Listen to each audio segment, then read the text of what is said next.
Hello, friend, and welcome back to Torches, Yoga, and Mindfulness. I'm Lauren, and I'll be your coach.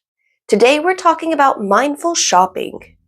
So, for instance, I had a pair of these really cute business casual faux leather sandals that were like the flip flop style, and they broke earlier this year, like before this scorching summer, and I'm still struggling to replace them.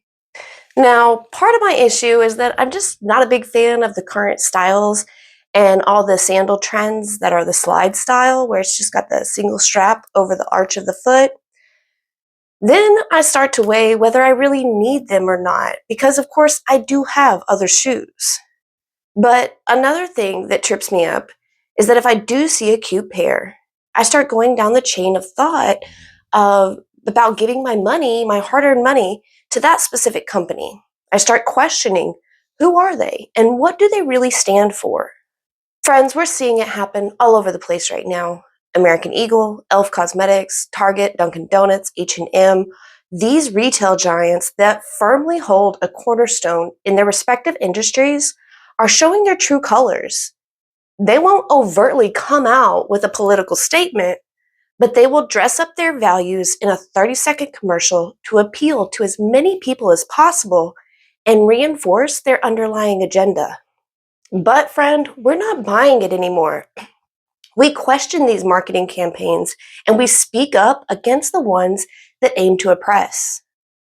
Oh, so this may not be 100% related, but while I was thinking about what I wanted to talk about in this episode, I remembered something so crazy. Did you know from 1920 to 1950, Lysol marketed its product to women to help them sanitize not just their homes, but themselves? Yes, they marketed to women as a feminine hygiene product. Ads promoted it as a way to maintain marital bliss and feminine daintiness. And the coded language in the ad implied that it should be used as a contraceptive douche during a time that birth control was illegal or taboo. These ads told women that Lysol was how wives would keep their husbands, suggesting that an unhappy marriage was due to the wife's feminine hygiene. But in reality, as we know now, it's toxic and dangerous. But it still worked back then, and Lysol became and still is a household name. So that's kind of what I mean when I say we're not falling for it anymore. Just because some advertisement says something, we don't just accept it. These companies that provide us with the goods and services we rely on every day have a voice, and a powerful one. But friend, so do we. While this is an extreme from our history, companies are still using these same tactics, preying on our self-doubts and our differences. That's why mindful shopping is so powerful. It gives us space to question the story behind the product before we hand over our hard-earned money and trust. When we shop mindfully, we are making purchases aligned with our own values, motivations, and our long-term well-being, not just impulsive gratification. It's when we consider the social and personal impacts, not just the price tag or the trendiness. When we don't shop mindfully, the costs show up in more ways than one. We're not just talking about money here, although that is a big part of it. We're talking about emotional, mental, and even environmental costs. Research shows that about 84% of shoppers make impulsive purchases, and in the online world, about 40% of e-commerce spending comes from spur-of-the-moment buys. A lot of us have been in that moment when the purchase feels exciting, maybe even soothing. But often what follows is guilt, regret, or simple clutter that we've never really needed. This is sometimes called doom spending, kind of like our doom scrolling, when we're buying things as a way to manage stress or anxiety. Maybe you've had a rough day and clicking add to cart feels like a small reward. But that relief is temporary. What we're left with is usually the dent in our bank account, package delay notifications, and the same stress we were trying to escape in the first place. Though we are more informed consumers than those in the 1920s, advertisers have stepped up their game. Back then, people knew when they were viewing or encountering and experiencing an advertisement. Now, companies are a little more covert about it. It's not just print, radio, and television. Now it's influencers and targeting algorithms that know our shopping triggers better than we do. The costs of not shopping mindfully pile up in subtle ways, like financial stress from overspending, emotional weight from the clutter and regret, and even the bigger picture, the environmental costs of overconsumption from production processes and more things ending up in landfills. So, when we talk about mindful shopping, it isn't about deprivation or cutting yourself off from things that you enjoy. It's about choosing with awareness, slowing down just enough to ask, is this item uplifting me in the long term? Or is it just soothing me right now? And here's the really uplifting part though. Mindfulness doesn't just help us notice our shopping habits. Science shows it can actually change our financial confidence. Researchers call this financial self-efficacy, which is just a fancy way of saying that your belief in your own ability to manage money well. And studies have found a strong link between practicing mindfulness and having higher financial self-efficacy. In fact, one recent study found that adults who scored higher on mindfulness also scored significantly higher on financial self confidence and lower in impulsive buying tendencies. So, when we are present and aware, we're not just more likely to pause before buying, we also feel more capable of making choices that support our long term well being. Now, here's an interesting twist. Mindfulness doesn't make us immune to spending. Sometimes it can actually make us more aware of our emotions. That means if we're in a vulnerable or stressed state, mindfulness can heighten those feelings and in some cases lead to purchases that feel like they're meeting an emotional need. But here's the difference when we are practicing mindfulness, we notice what's happening. Instead of shopping on autopilot, we start to recognize the deeper motivation. Am I buying this because it aligns with my values or because I'm tired, stressed, or lonely right now? That awareness is what creates the space for choice.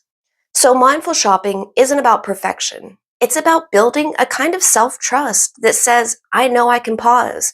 I know I can ask the right questions. And I know I can choose what actually supports me. That confidence, financial self efficacy, is just as valuable as the dollars in your bank account because it shifts your relationship with money and yourself. All right, let's get practical. We've talked about why mindful shopping matters, but how do we actually bring it into daily life?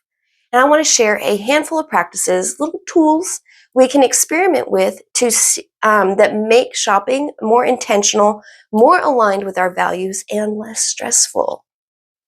A great practice we can use that also helps us to better get to know ourselves is by building our own decision making framework. That means we're going to sit down. We're actually going to intentionally take some time out to talk to ourselves. We're going to make a simple plan, a template, if you will, that we can apply to most situations. Instead of just asking ourselves, do I want this? We're going to take it a little bit deeper. Like, does this meet an actual need or just a passing want? Does it align with my values, whether it's quality, sustainability, or supporting local businesses? Ask yourself, will it last? Or will I need to replace it quickly? And this last one I offer for your consideration. It's kind of a powerful one. If I walk away right now and come back tomorrow, will I still want it? Maybe set aside some time to sit down and consider these before we are in a shopping environment. Consider what you value, where you would feel best placing your hard earned money, and maybe if there are alternatives of the products you buy. Like, I'm a firm believer in shopping locally when I can. About 68 cents of every dollar we spend at a locally owned establishment stays in your community, as opposed to 43 cents when we shop at a national chain. This side effect of local shopping is referred to the local multiplier effect. The money stays in circulation, circulating in the community, creating jobs, paying local wages, and fostering economic growth for your community and not some financial giant buying their next yacht. When we have our own framework, the decision isn't left up to the emotions of the moment. You've already defined what matters most to you, and the item either matches it or it doesn't. Sometimes, though, the urge to buy is strong, and that's where real-time practices come in. There's actually a research tool called Mindful Shopping. It's an app that interrupts the buying process with little reminders like, do you have a list? Do you have a budget for this? Or why do you want this item? Now, you don't need an app to use this method. You can do it yourself. Pause for 30 seconds and ask, why am I buying this? How will I feel tomorrow if I don't buy it? Is this a short-term soothing or a long-term uplift? Even that brief pause can break the automatic loop and bring awareness back online. Okay, friend, so this next practice isn't about shopping, it's about reflecting. Take a gentle look around your home and notice items you once thought you just had to have, but now maybe they sit untouched. Maybe it was a trendy gadget or clothing item that still has tags on it. This isn't about judgment or guilt, it's about understanding yourself. Each item tells a story. What state of mind were you in, or what did you believe you needed at the time? When you notice these patterns in your past purchases, you start to see your shopping triggers more clearly, and that awareness naturally carries forward into your next decision. We can even take that practice a step further and collect the items from around our home that we don't use, maybe that no longer fits right or no longer uplifts us. Pack it all neatly into some boxes and take it to a local thrift store. If you saw the video on mindful skill number 4, you may recall we talked about how physical clutter actually increases cortisol, our main stress hormone. Clutter doesn't just take up space in our homes, it takes up space in our minds. Every item we see is a little demand of our attention. Cluttered environments often leave us feeling stressed, distracted, or just plain tired. Okay, friend, I have 2 more for you. This next one is mindful budgeting. Now, I'm not talking about strict spreadsheets or cutting out every coffee run. Mindful budgeting is about clarity. It's deciding ahead of time, this is what I want my money to support this month. Some people even take it a step further with what's called a no-spend challenge. That means for a set period of time, maybe a couple days or a week, you spend only on essentials. At first, it might feel restrictive, but most people find it surprisingly freeing. One study found participants saved around $70 in just a short challenge. But the bigger benefit was emotional. They learned what triggers their spending. They noticed what they really missed and what they didn't. And they came out with more self-awareness and confidence in their ability to say no. And here's the thing, it doesn't have to be all or nothing. Start small. One no spending day a week, or a weekend where you pause on impulse buys, and just build from there. Okay, with all this said, I want to be very clear on this. Mindful shopping doesn't mean cutting yourself off from joy. Sometimes the things that cost a little more but uplift us deeply, whether it's a piece of art or a pair of great shoes or a night that fills you with happy memories, those purchases are absolutely worth it. The point is not deprivation, it's discernment. Learning to tell the difference between what uplifts you long term and what just soothes you in the short term. These practices are all ways to slow down and bring mindfulness into something we do almost every day. One of the most powerful shifts in mindful shopping is realizing that every purchase is more than a transaction. It's a reflection of our values. There's a saying, every dollar you spend is a vote for the world you want. And it's true. We can only vote once every 4 years, but really, we place our vote every time we tap to pay. When we choose to buy local produce or support an artisan who makes things by hand or pick up products made ethically and sustainably, we're not just buying an item, we are reinforcing the kind of economy and community we want to see thrive. And as we have talked about already, it's not just the external impact, it's about how these purchases make us feel. Think about the difference between something you bought on impulse and something you saved for, you researched on, and you carefully chose. One of those items might bring a fleeting spark and then fade into the background, while the other carries a deeper sense of satisfaction, pride, or even joy every time you see it or use it. This is what I mean by long term uplift versus momentary satisfaction. The quick purchase might feel good in the moment, but the intentional one keeps giving back. It's also about allowing yourself to invest in what truly nourishes you. Years ago, I struggled with spending money on a camping tent. Yes, I had bills to pay. Yes, it could have gone to that week's grocery budget, but allowing myself to purchase the tent has afforded me numerous opportunities to go camping where I can feel peaceful, reset, explore nature, and connect with my husband. Maybe for you, that looks like a dinner at a nice local restaurant where you can make memories with friends or family, or maybe a nice yoga mat, props, and attire that will support your practice for years to come. These purchases might cost a little more, but they carry an energy that aligns with your motivations and your well being. Mindful shopping at its core is about asking, does this choice reflect who I want to be and what I want to support? When the answer is yes, the purchase becomes more than just an object. It becomes part of your story, part of your alignment with a life that feels meaningful. Being mindful when it comes to shopping doesn't require elaborate systems. It's often about asking the right questions at the right time. Here's the main takeaway, and I'll leave these in the description below too. Pause before you purchase.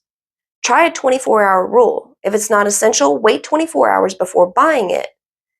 Keep a running wish list instead of buying right away, and then add it to the wish list. Come back to revisit it every now and then, maybe after a week, and see if your feelings change about it. Spend with values, not just numbers. Buy a locally made home good or clothing that's built to last. And journal your spending triggers. If you've been around, you know I am a big fan of the power of journaling and the positive impact it has on our brains. Just jotting down the emotions and situations that led us to a purchase can help us learn about ourselves. And lastly, use cash for fun spending. Sometimes handing over real money as opposed to tapping our debit card feels more real.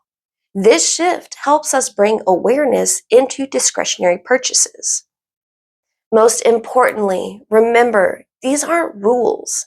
They're gentle reminders, something to consider. Even one small practice, like pausing before you buy or keeping a wish list, can shift your entire relationship with shopping. It's about slowing down just enough to step out of autopilot and into choice. We don't have to cut out shopping, just engage with it intentionally. Try a couple of these practices this week and come back to the comments and let me know about your experience. All right, friend, that's all I have for you today. Make sure you hit the like and subscribe button before you go so you don't miss any of my mindful uploads. And if you know someone who may need some support, share this with them. Friend, thank you so much for sharing a piece of your day with me. Stay present, stay kind to yourself, and I will see you soon.